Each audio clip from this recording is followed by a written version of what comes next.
Well, we've been following a breaking news story during the course of the afternoon on the news channel. 2 police officers are dead and another is injured as emergency services respond to a shooting in Victoria's northeast. Reporter Ashlee Aldridge joins us with more from Port Punker. Ashlee, we spoke to you, about an hour and a half ago. This incident has been unfolding during the afternoon. What can you tell us now about what we know has been happening? Look, it's still very much an active crime scene here at Port Punker. I've joined you a little earlier from behind the cordon-off tape. I have been able to get a little bit closer.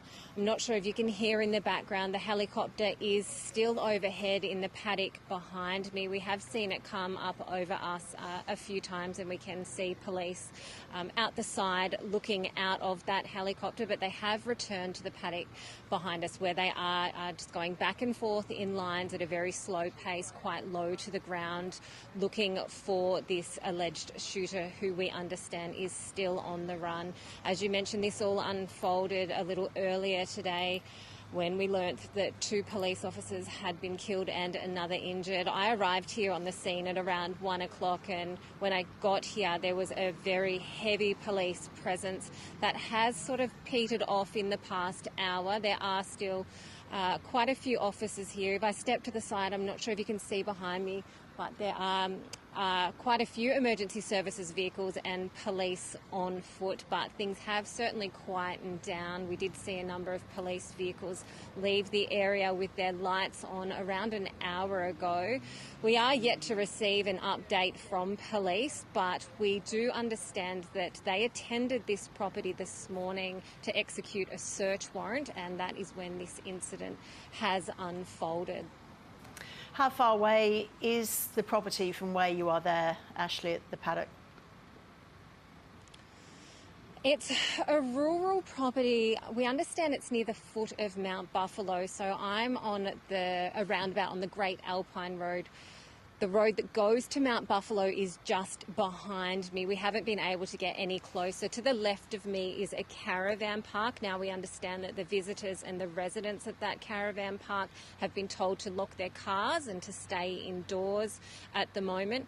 We're not quite sure how far down that road that property is, but from where the helicopter is at the moment and from where it's been for most of the time that I've been here at the scene, it is further off toward Mount Buffalo, so it is quite a distance away.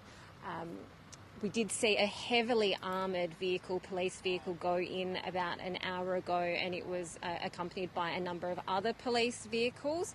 But yeah, that is about all we can see from the scene here at the moment. I'm not sure if you can hear at the moment. The helicopter is getting a little bit closer at the moment. There are still plenty of police on the ground. You'll be able to see another police vehicle going in. It is cordoned off. Traffic is being turned away, and locals and visitors are being told to really avoid the area because, as I mentioned, this is still very much an ongoing crime scene at the moment. So you've been there for just over 2 hours, Ashlee. Can you describe how the atmosphere there has changed, has shifted during that time? Yeah, when I arrived here at around 1 o'clock, and as I mentioned earlier, I was at work in Wodonga when I received a call from a friend to say that she was in the area and that there appeared to be something unfolding. A lot of police cars were going past. I think by the time I got off the phone to her, she said that there were about 15 going at speed. So by the time I left the office, I was here within the hour, and when I arrived, I counted at least 50 police personnel on the ground and numerous vehicles. It was quite chaotic when I got here. The roads were shut down. There was a lot of movement, a lot of police on foot. There were officers that were armed on foot going down the road. Since then, since the news that those 2 officers have been killed and a third has been injured, the mood has become quite sombre. It is very quiet here at the moment. As I mentioned, there are still a lot of police around, and they are still actively looking for someone, but there has definitely been a shift in the mood here at the moment. And is the primary school there still in lockdown, Ashlee? Because the school day has, just finished?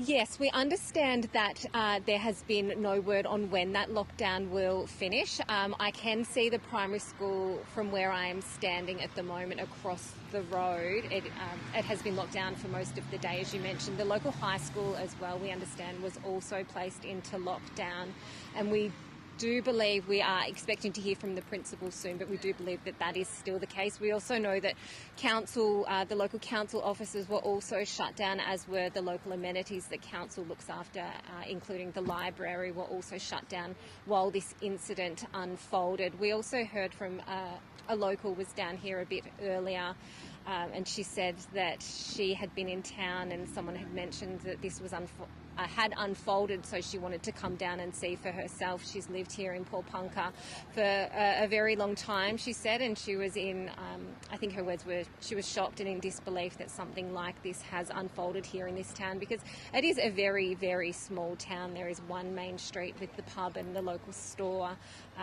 and some residential homes in town, but there's a lot of rural properties as well, and it is obviously the gateway to Bright, which is that really popular tourist town here in the northeast. But we have seen a lot of locals coming past to see what has happened and express their shock, but they are being moved on by police because, as I've mentioned, this is still very much an active situation at the moment, so safety is the priority. Sure. We have heard from the principal of that primary school there in Paul-Punka, that's Jill Gilly. She says that it's unclear how much longer the lockdown will continue for, as you were saying, Ashlee. So when are we expecting an update from police? Has a time been given yet? We understand it will be in the next few hours. We haven't had a firm time frame come through. We have spoken to police on the ground, but they've been unable to offer any sort of update. Obviously, they're very busy at the moment. The local SES unit has just arrived in the short little while. I can see them over behind the camera behind me. I can see around 6 SES unit officers. They look like they are they're fully dressed in their SES uniform, I'm not sure, but they're obviously here to assist with some part of the search that is happening, but they have just arrived on scene as well. We did have the dog squad here a little earlier. That's just the car behind me here. The dog did go out. I'm not sure if it has come back, but it was out in the paddock as well, assisting obviously with the search from the air as well. All right, Ashlee, thank you for talking us through the situation on the ground there in Paul-Punka.